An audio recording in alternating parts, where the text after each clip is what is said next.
Ik heb hele leuke tours gedaan. Australië, Zuid-Afrika, Amerika. Natuurlijk veel in Duitsland. Ik ben ook veel in de Balkanlanden. Zo, Polen, weet ik al niet meer. Ver weg is dan. Maar Nederland is Nederland. En iedereen vroeg me altijd door de jaren heen... Ja, maar Maria-Josefa, hoe komt het nou dat het niet lukt? Ik zeg, ja, ik heb natuurlijk in het buitenland gewoond. Ik heb er geen tijd voor gemaakt. En nu ik weer 4 jaar ongeveer hier in Nederland woon, dacht ik, wacht eens eventjes. Ik heb er nu wel tijd voor. Ik ben in de weekenden dan wel weg. Maar ik kan het ook veranderen. En zo heb ik een beetje wat uitgeprobeerd. Ik heb het Jordaan of het Elands Grachtfestival gedaan in Amsterdam.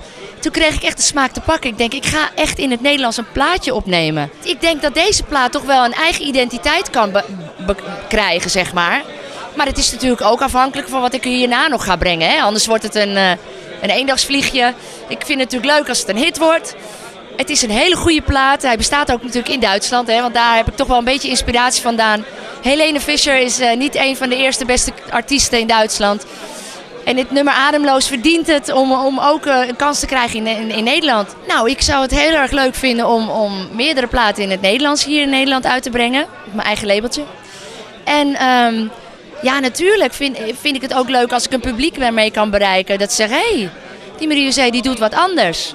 Als je echt naar de sound luistert, dan is het voor mij absoluut definitief een andere sound. En ik hoop daarop te kunnen door te borduren. Ik heb ook hele mooie ballads in petto. Liedjes waarvan ik dacht, ooit wil ik die doen. En dat is eigenlijk een beetje langzaam nu het moment geworden. Dus dat ooit is 2015, 16, hoe lang het ook mag duren.